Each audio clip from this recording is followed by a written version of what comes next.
menemui titik terang. Sang istri yang juga anggota kepolisian jadi tersangka.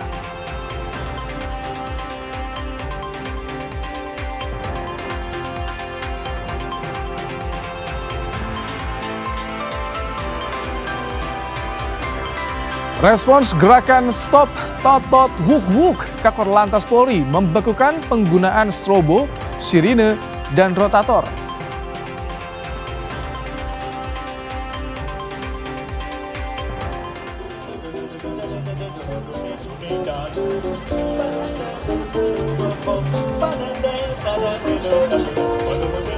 Kami ajak Anda menikmati alunan musik jazz di kawasan Sarina, Jakarta Pusat. Acara ini menjadi rangkaian menuju Jazz to Campus ke-48.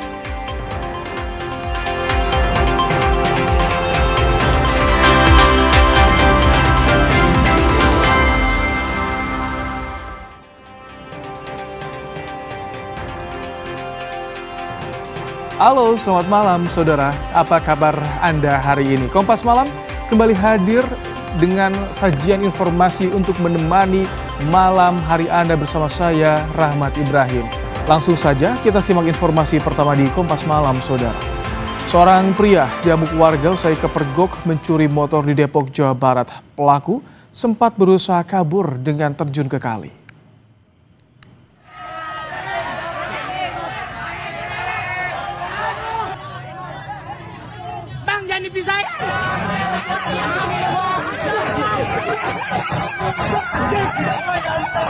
Pelaku yang kepergok mencuri sepeda motor di kawasan Citayam, Pancoran Mas berusaha kabur dari kejaran warga dengan menceburkan diri ke kali. Warga yang mengetahui hal ini langsung mengepung pelaku sehingga ia tak bisa kabur lagi. Meski terpojok, pelaku sempat mengacungkan senjata tajam ke warga. Pelaku sempat menjadi sasaran amukan warga, namun akhirnya dibawa ke kantor polisi untuk pemeriksaan lebih lanjut. Kini polisi masih memburu rekan pelaku yang buron.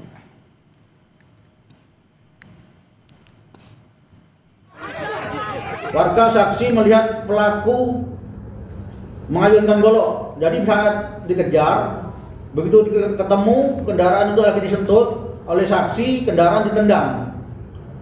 Akhirnya korban atau pelaku jatuh, dikejar. Dia sempat lari sambil mengeluarkan golok, diayunkan ke warga yang melakukan pengejaran. Seorang pria ditemukan tewas tenggelam di stasiun Pompa Waduk Sunter Utara, Jakarta Utara. Korban diduga tercebur dalam kondisi mabuk.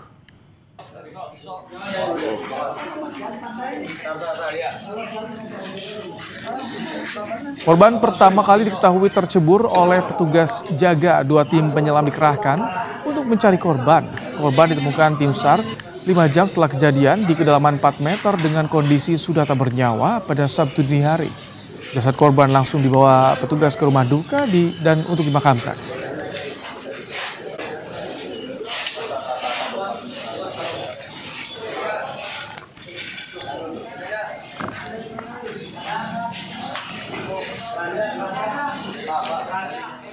Saudara, jenazah 2 pekerja PT Freeport Indonesia yang ditemukan di area tambang bawah tanah akibat insiden longsor tiba di Timika usai proses evakuasi di Tembagapura. Kedua jenazah pekerja PT Freeport Indonesia tiba di Bandara Moses Kilangin pada Sabtu petang dengan ambulans perusahaan dan pengawalan ketat aparat keamanan, saudara. Sebelumnya, 2 jenazah pekerja tambang ditemukan tim penyelamat pada Sabtu pagi waktu Indonesia Timur. Usai ditemukan, jenazah korban langsung diidentifikasi.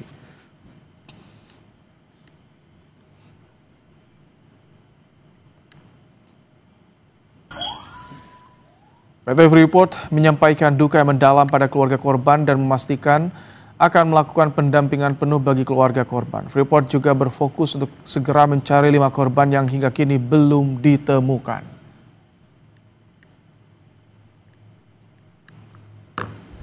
Dengan ini saya menyampaikan bahwa pada tanggal 20 September 2025 pukul 8.45 waktu Indonesia Timur, tim penyelamat tambang bawah tanah telah menemukan 2 rekan kerja kami yang terdampak insiden luncuran material basah di Grasberg Block Caving.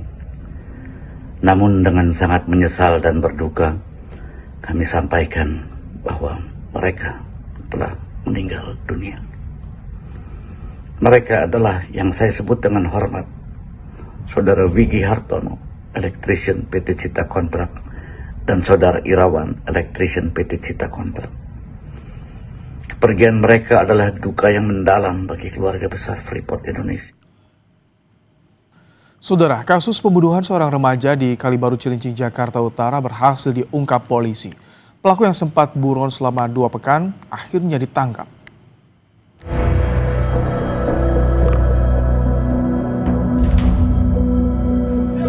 Berakhir sudah pelarian Andi Al-Azhar Sofyan selama lebih dari 2 pekan. Ia ditangkap Satreskrim Polres Jakarta Utara di tempat pelariannya di Bengkulu. Pelaku kabur ke Bengkulu setelah menikah Muhammad Yusuf di rumah kontrakan di Kalibaru Cilincing, Jakarta Utara. Dari rekaman CCTV, pelaku berkaos biru dan bertopi datang bersama rekannya ke kamar korban sekitar pukul 2 siang. 4 menit kemudian, pelaku keluar sambil menyelipkan senjata tajam ke celananya. Dari hasil penyelidikan, motif pembunuhan dipicu masalah asmara. Korban tak terima hubungannya dengan sang kekasih berakhir setelah kekasihnya kembali berpacaran dengan pelaku. Selain itu, pelaku juga emosi lantaran korban menantang untuk berkelahi. Pelaku pun terancam dipenjara selama 7 tahun. Korban punya pacar. Nah, pacarnya korban ini adalah mantan dari pelaku. Nah, karena ada motif asmara, kemudian terjadilah penganiayaan yang kemudian mengakibatkan korban meninggal dunia. Dan pada beberapa hari yang lalu, kami dari Polres Metro Jakarta Utara terus gabung dengan Polsek Cilincing, bergabung dengan Polda Bengkulu, melakukan penangkapan terhadap pelaku di wilayah hukum Polda Bengkulu.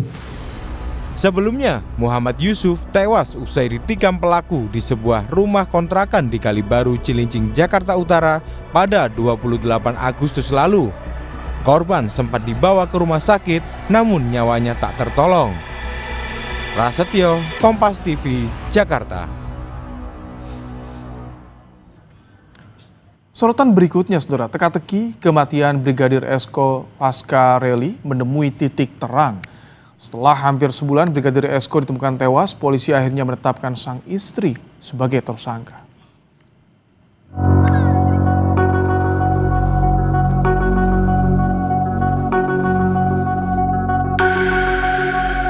Kasus kematian Brigadir Esko Pascarelli, anggota Intel Polres Lombok Barat yang ditemukan tewas di kebun kosong tak jauh dari rumahnya pada 24 Agustus 2025 lalu menemukan titik terang.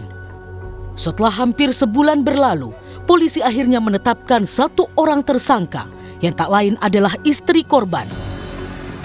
Melalui pesan singkat kepada Kompas.com, Kabid Humas Polda Nusa Tenggara Barat, Kombes Muhammad Khalid mengatakan, dari hasil gelar perkara, istri korban yang juga seorang polisi, Bribtu Rizka Sintiani ditetapkan sebagai tersangka. Muhammad Khalid menyatakan, ya, hasil gelar perkara penyidik menetapkan istrinya menjadi tersangka. Namun, motif pembunuhan tersebut masih belum diungkap. Sebelumnya, keluarga Brigadir Esko mendatangi Mapolres Lombok Barat bersama kuasa hukumnya Lalu Anton Haryawan untuk meminta kejelasan kasus kematian Esko. Karena dengan pekerjaan maksimal, Pak Kapolres sangat antusias dengan kasus ini. Jadi beliau menyarankan ya kita menunggu, sabar menunggu dan berdoa agar proses ini lancar dan cepat selesai. Ada titik terang ya Pak ya? Ya. Sebelumnya Brigadir Esko Pascarelli dilaporkan hilang kontak pada 13 Agustus 2025. Keluarga lantas mencari ke beberapa tempat. Brigadir Esko akhirnya ditemukan dalam kondisi tak bernyawa di perkebunan warga yang berjarak 50 meter dari rumahnya di Dusun Nyiur Lembang, Lembar, Lombok Barat, Minggu 24 Agustus. Jasad korban langsung dibawa ke Rumah Sakit Bayangkara. Hasil otopsi mengungkap ada tanda kekerasan akibat benda tumpul di leher korban. Tim Liputan Kompas TV. Untuk membahas lebih lengkap terkait kasus ini, sudah bersama kami pengacara keluarga Brigadir Esko Anton Haryawan. Selamat malam, Pak Anton. Selamat malam, Mas. Baik, kami juga tadi sempat menghubungi pihak Polda NTB namun belum dapat bergabung di diskusi malam ini. Pak Anton, polisi tetapkan istri Brigadir Esko jadi tersangka. Ketika dapat kabar ini, bagaimana reaksi dari keluarga, Pak Anton?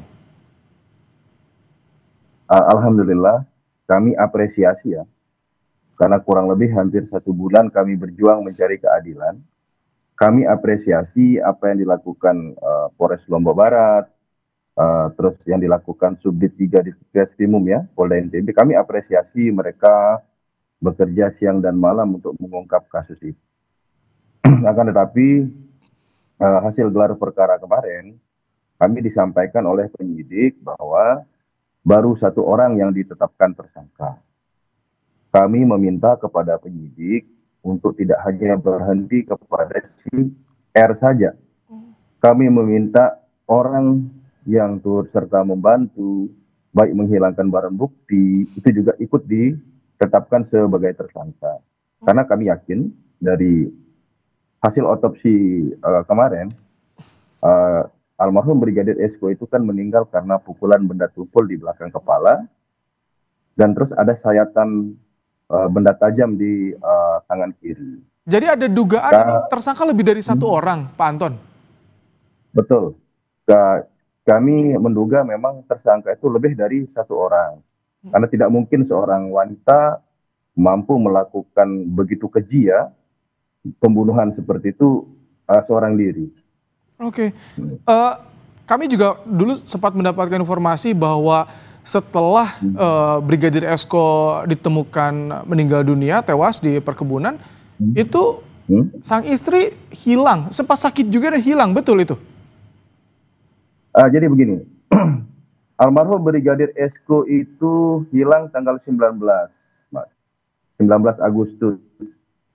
Jadi 5 hari menghilang, ibu dari korban bertanya kepada menantunya ya, kepada istri dari korban. Jadi hasil bertanyanya tersebut dia WhatsApp lah. Apakah kenapa HP anak saya tidak pernah aktif?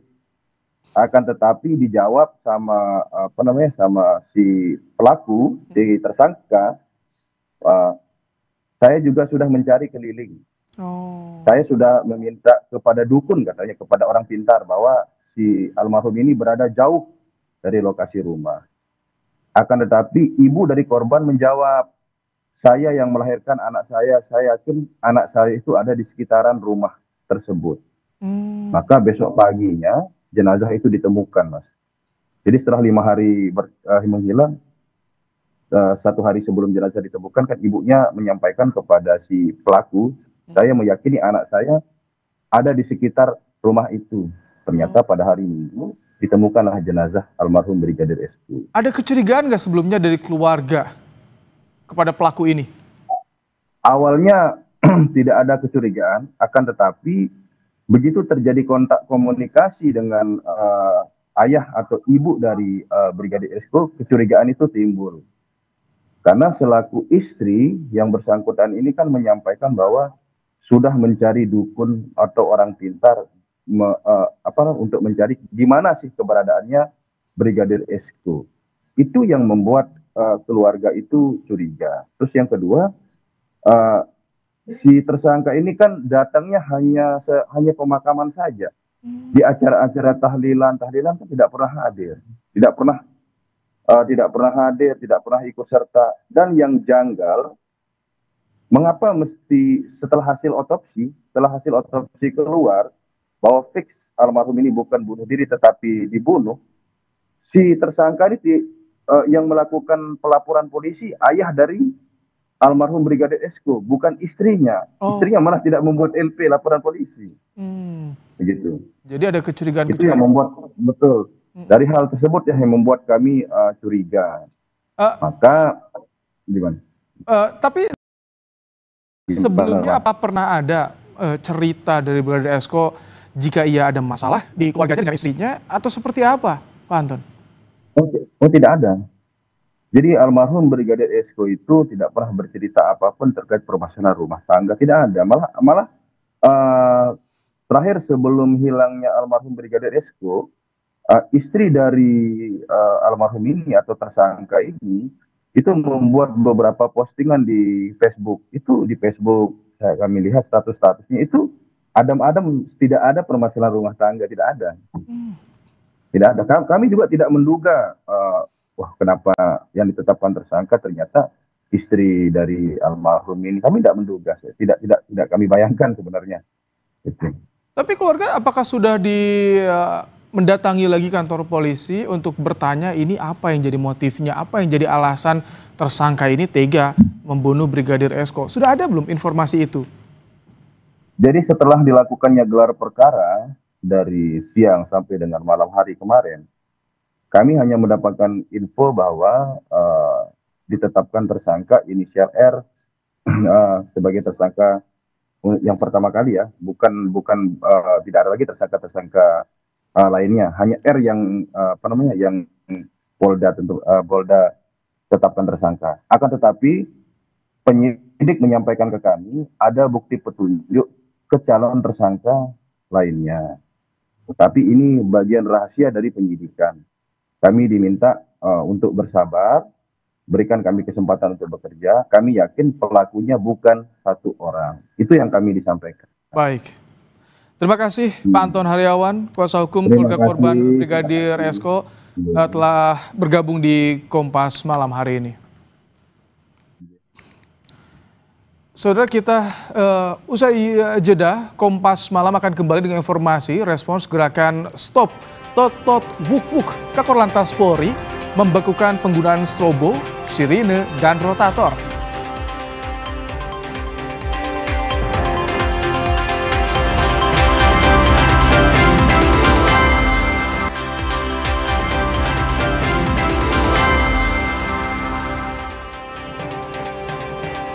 Saudara, warga ramai-ramai menyuarakan protes terhadap suara totot, wuk-wuk atau penggunaan sirine di jalan raya. Sebab strobo dan sirine ini kerap disalahgunakan atau tidak sesuai aturan yang justru mengganggu pengguna jalan.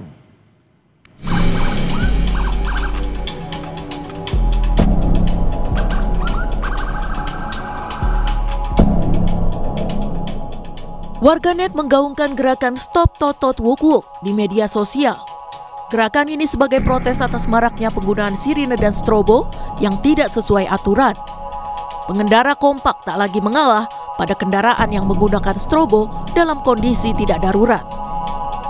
Apalagi banyak kendaraan sipil yang menyalahgunakan strobo dan sirine untuk membelah kemacetan.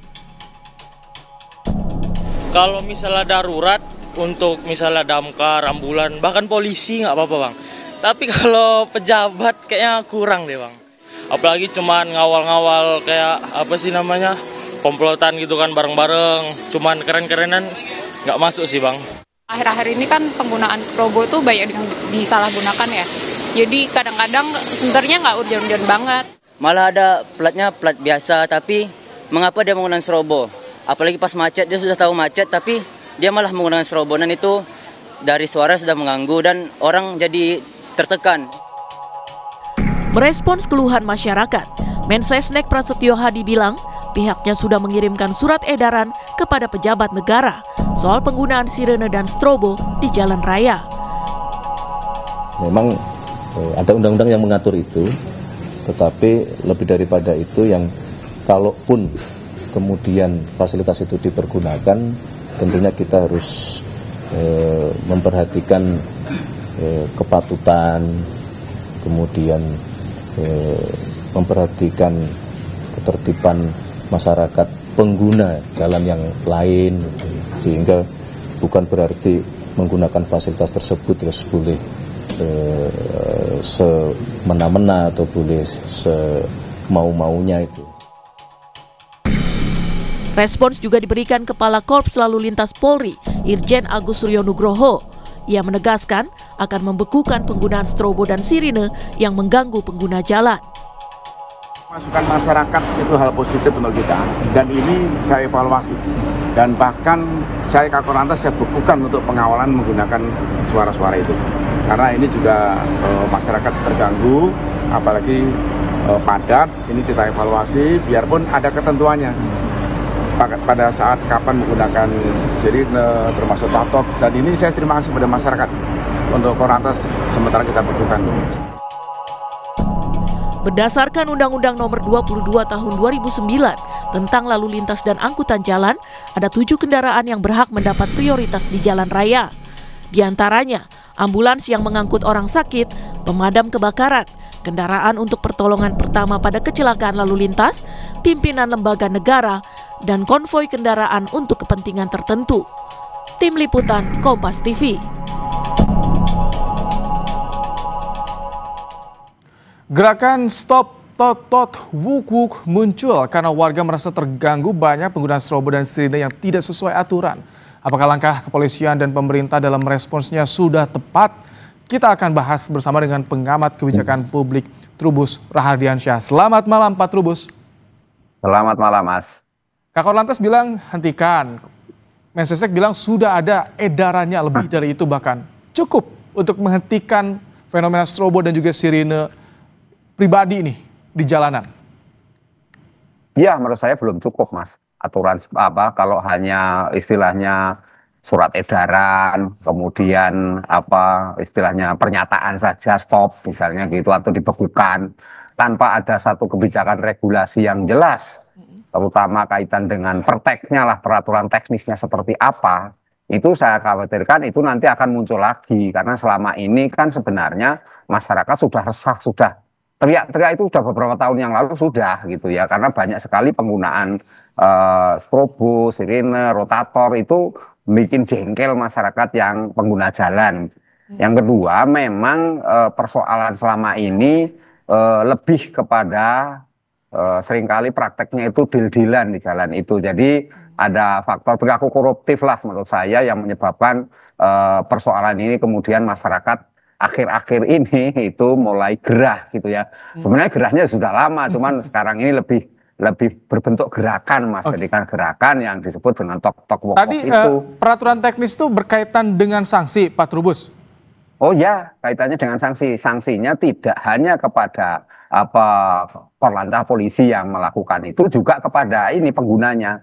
Karena kan gini Mas, untuk pengguna yang ilegal atau pengguna yang mungkin dilegalkan juga, itu kan kadang-kadang mereka itu hanya flexing Mas, pamer, misalnya punya mobil baru, mereka umumnya orang UKB, orang kaya baru, atau baru jadi pejabat, ya pejabat baru, ya kemudian dia merasa butuh perlakuan yang privilege istimewa. Karena pejabat kita itu ada dua Mas, pejabat yang dipilih, kalau dipilih berarti ingin mempertontonkan kepada pemilihnya bahwa dia sukses, tapi ada pejabat yang ditunjuk, karena ditunjuk itu merasa diri lebih dari yang lain. Nah inilah yang menyebabkan sirine, kemudian rotator atau strobo ini digunakan ketika di jalan untuk menunjukkan bahwa saya berbeda dengan yang lain. Nah inilah kemudian menurut saya melanggar ini public civility lah kalau bahasa. Ini kalau misalkan sampai ada gerakan stop untuk sirine, strobo pribadi, artinya publik, masyarakat sudah betul-betul merasakan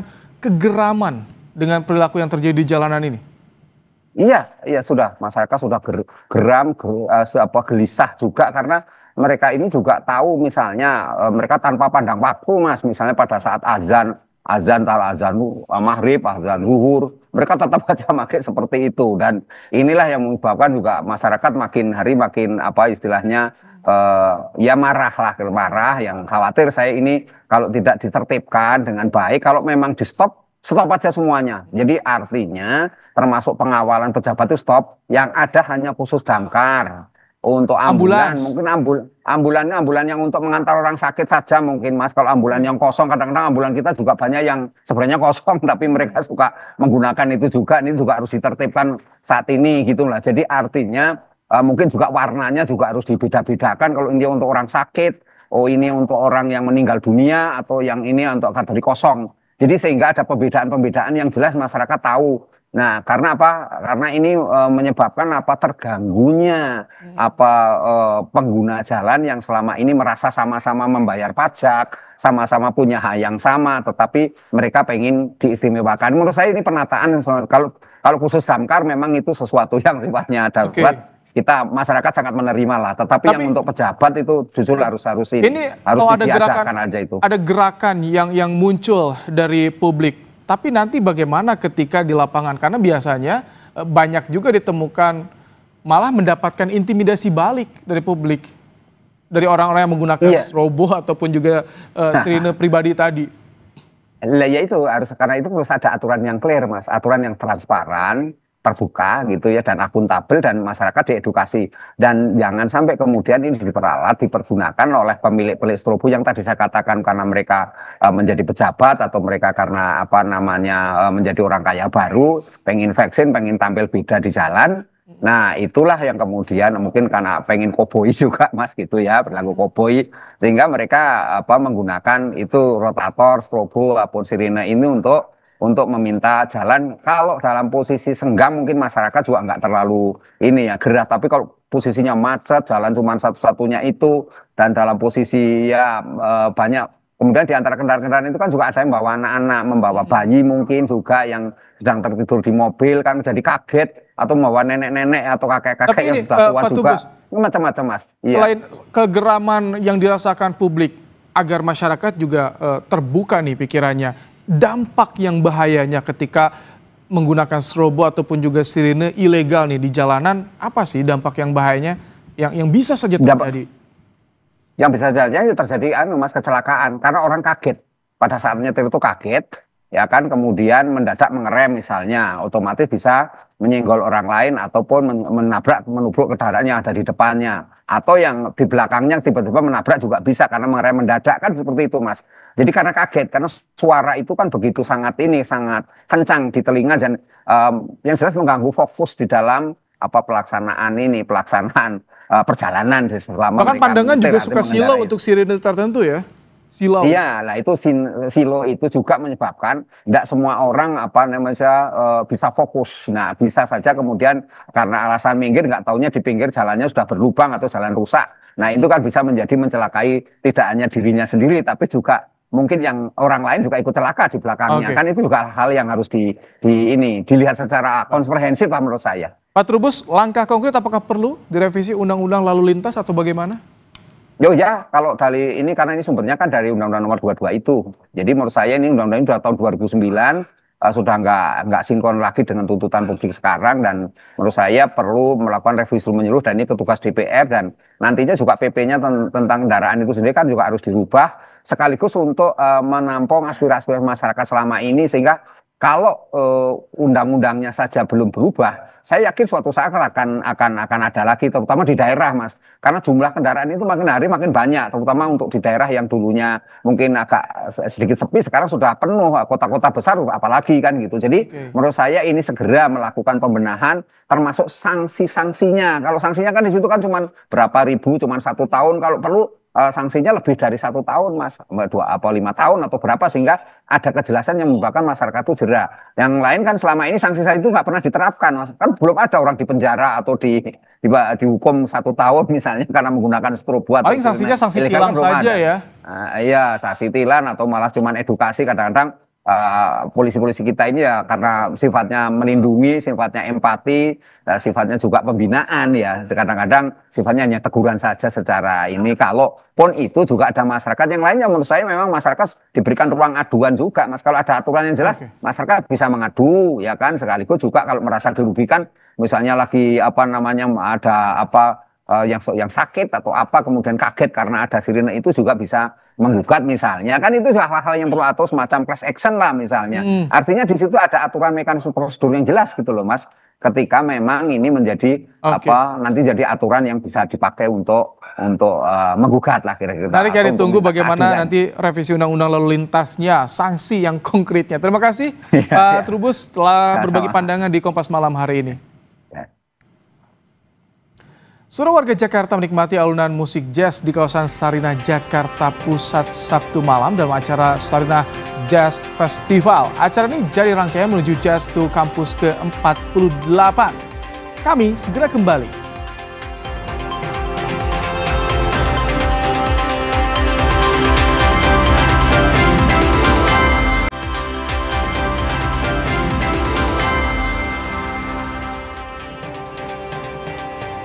Festival musik jazz tertua di Indonesia, Jazz Goes to Campus, akan kembali digelar. Sejumlah rangkaian kegiatan dimulai.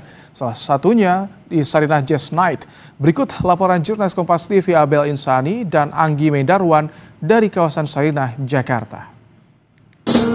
Saudara, saat ini saya berada di Sarinah, tapi ini situasinya beda banget, rame banget karena di sini hari ini akan ada yang tampil, tapi ini bukan sekedar tampil, ini ada performer yang sangat istimewa, jazz, di mana ini merupakan event untuk memperkenalkan adanya Jazz Goes to Campus yang puncaknya di tanggal 9. Nah, gimana ya untuk penonton ataupun peserta yang hari ini datang, yang kemudian nantinya akan nonton jazz, saya akan nanya sama yang ada di sebelah saya ini. Halo. Itu namanya pengen. Ini kan udah diselenggarakan ketiga kalinya ya untuk event di Sarinah ini. Kalian gimana ngelihatnya? Apakah kalian tertarik jauh-jauh nonton ke sini ya? Ke tanggal 9 di puncaknya itu? Boleh langsung dijawab aja lah ya. Iya, jadi ada berapa varian salon pasko? Kalau aku jujur tertarik banget karena aku juga ngefans sama Raffi Sudirman sama Rega Dauna sih. Jadi kayak pengen banget ngelihat mereka main gitu. Kalau kamu mungkin ada yang ditunggu atau siapa yang paling dinanti di Jazz Goes to Campus tanggal 9? Aku nungguin Alive and Well. Itu tuh rame tuh, ada Reza Sumendra, Farel Hilal, Rahmat Destrini dan teman-teman. Aku nungguin banget. Oke, berarti nih kalau kamu ke sebelah kiri. Aku penasaran banget sama Rahmania Astrini karena belum pernah nonton langsung gitu. Tapi udah mengikuti ya? Udah ngikuti. Lagu-lagunya juga pasti nanti apal dong. Aku dengerin dikit-dikit sih. Aku baru tahu dari temen aku kebetulan. Oke. Untuk malam ini, apakah kalian juga menantikan performer siapa gitu? Brand ambassador dari Salon Paskoyo. Raffi Sudirman. Raffi Sudirman. Ini memang salah satu yang dinantikan sama banyak orang dan itu juga bakalan jadi band penutup di acara Sarinah Jazz Night hari ini. Oke, terima kasih kawan-kawan.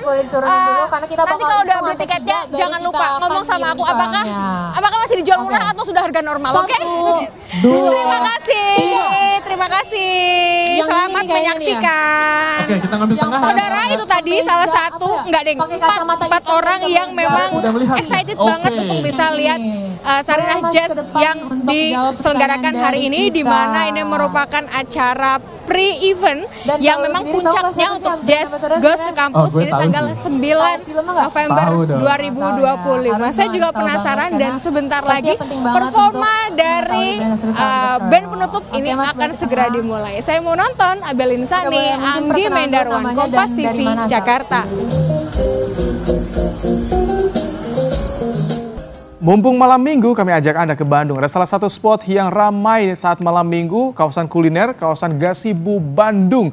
Ada jurnalis Kompas TV, Dinda Farah dan Reza Pratama. Selamat malam, Dinda. Bagaimana, apa kuliner yang akan Anda suguhkan di malam minggu ini, Dinda? Halo, selamat malam saudara. Cuanki atau singkatan dari cari uang jalan kaki merupakan salah satu kuliner yang hits di kota Bandung atau di Jawa Barat. Yakni cuanki merupakan salah satu mie berkuah yang disertai dengan adanya siomay, kerupuk, adanya dorok-dok atau kerupuk kulit, dan juga disertai dengan mie-mie berbagai macam rasa. Dan di sini ada kondimen-kondimen lainnya seperti ada ceker dan juga ada beberapa hal-hal lain di sini, saus dan lain sebagainya. Mungkin Mas boleh lihat di dalamnya. Kita mau lihat ada bakso-baksonya yang wah, di sini sangat menggiurkan sekali ya, dari mulai gejolak-gejolak kuahnya yang di situ pun ada beberapa tahu dan juga ada siomay. Nah, ini cuanki pada malam hari ini letaknya di sekitaran Gasibu sepanjang adanya trotoar sampai ke Pusdai begitu. Nah, untuk malam hari ini saya langsung berbincang saja dengan Ibu. Boleh Ibu dari Dengan siapa dan di mana? Saya dengan Sri Yuliani. Saya dari Sukabumi. Oke. Ibu Sri apakah sering makan cuanki di sekitaran Gasibu ini? Sebetulnya sih ini salah satu jajanan ya, jajanan khas dari sepanjang Jalan Diponegoro. Ini ada jajanan cuanki yang merupakan khas jajanan Kota Bandung. Jadi kita sambil jalan malam-malam kemana nih kan kita bosen ya kalau misalnya ke kafe. Sekali-kali memang kita harus mendukung upaya cara berjuang masyarakat kecil dalam memperkuat ekonomi dalam keluarganya ya dengan seperti ini. Kita salah satu masyarakat juga harus ikut mendukung supaya perekonomian tetap jalan melalui jajanan malam ini.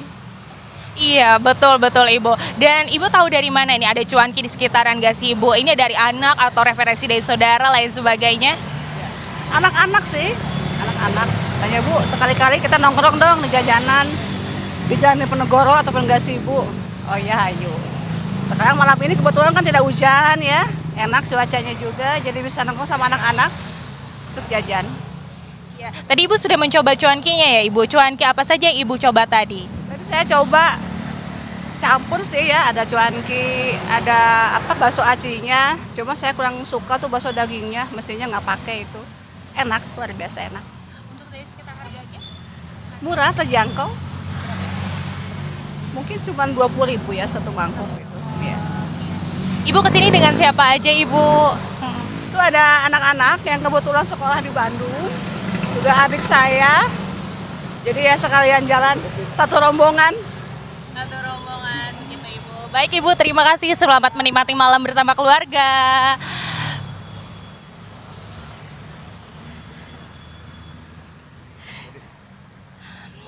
Baik saudara, berikut merupakan obrolan bersama dengan salah satu pengunjung yang menyantap cuanki pada menikmati dinginnya malam Bandung, sejuk ya dengan satu mangkok cuanki yang hangat.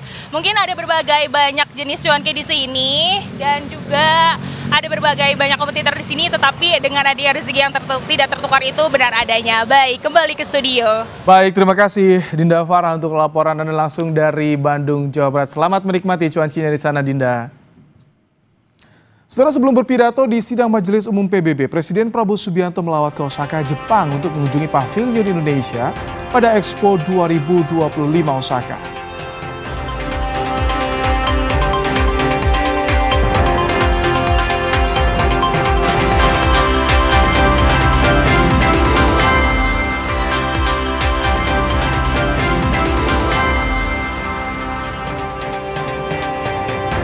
Presiden Prabowo Subianto melawat ke Osaka, Jepang sebelum berpidato di Perserikatan Bangsa-Bangsa. Kedatangannya ke negeri Sakura untuk mengunjungi Pavilion Indonesia pada Expo 2025 Osaka. Kedatangan Prabowo di Pavilion Indonesia Expo disambut diaspora Indonesia di Osaka, Jepang.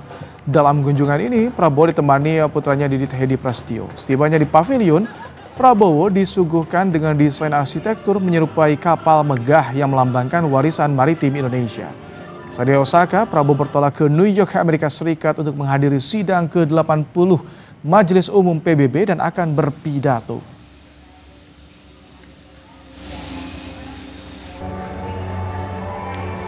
Pemerintah sudah ambil langkah atasi kelangkaan BBM untuk SPBU swasta. Asosiasi Pemasok Energi, Mineral, dan Batu Bara mengapresiasi langkah pemerintah, namun tata kelola impor BBM juga perlu dievaluasi untuk menjaga persaingan usaha penyediaan BBM bagi masyarakat tetap sehat.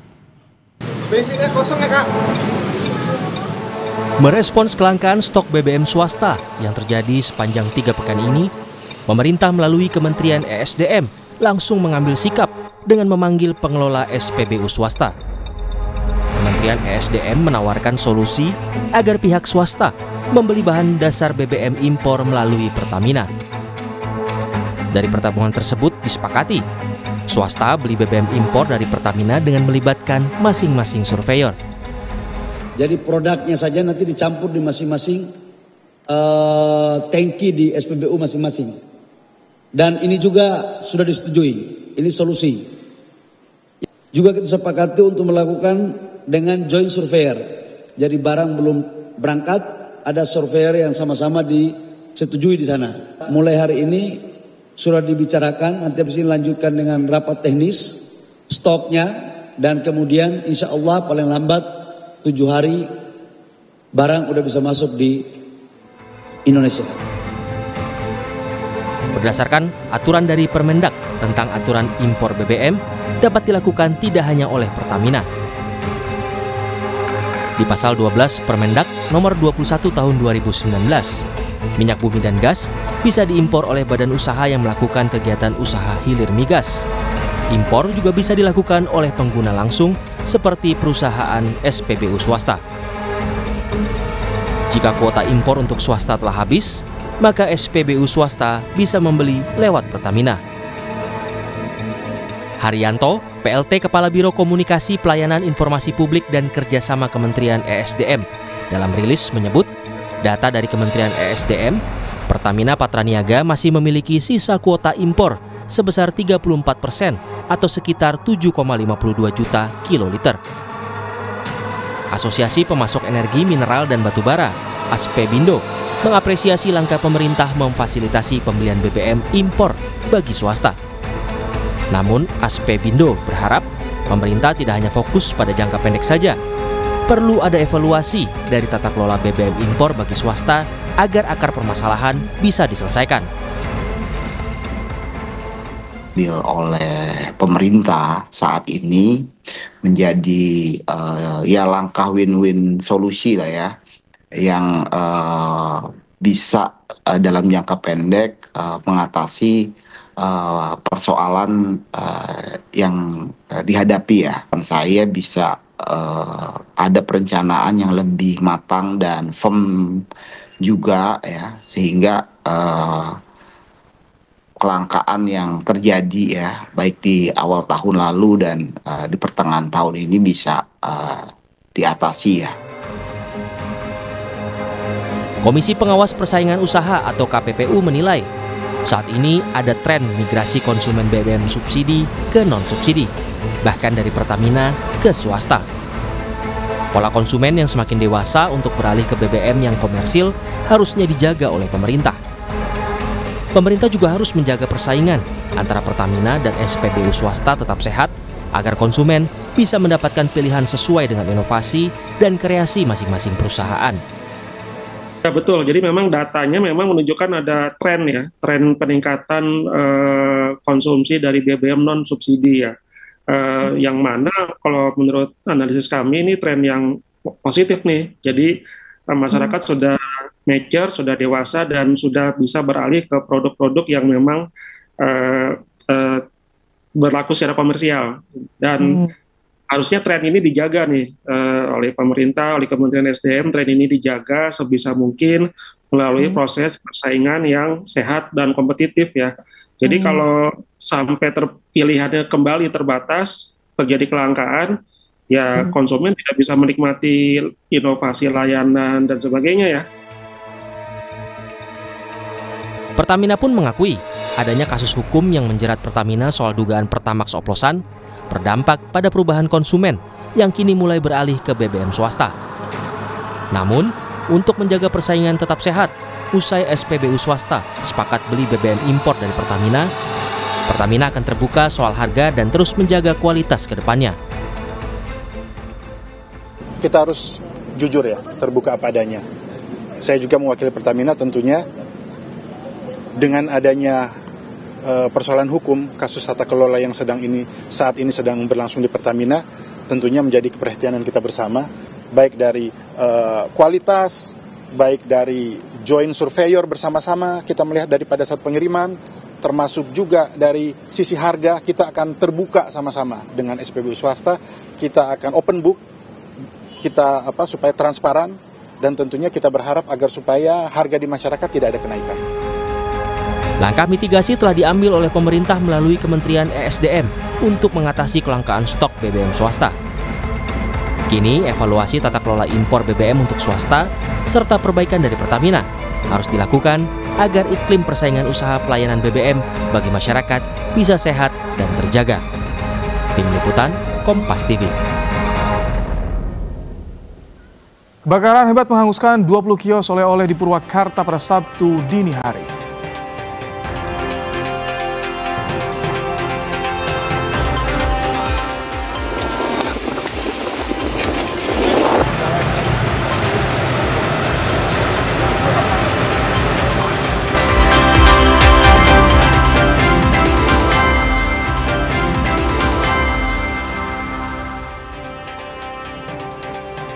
Kebakaran menghanguskan 20 kios oleh-oleh di Jalan Raya Bungur Sari, Purwakarta pada Sabtu dini hari.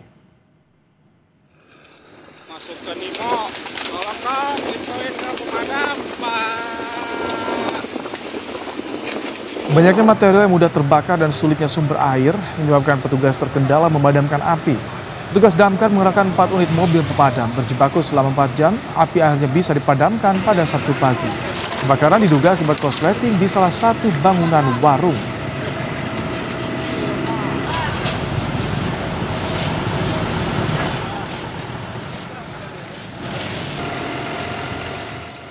Informasi tadi jadi penutup Kompas Malam hari ini. Saudara, jangan lupa cukupi kebutuhan air mineral Anda setiap hari dan rasakan kesejukannya. Saya Rahmat Ibrahim, terima kasih, sampai jumpa.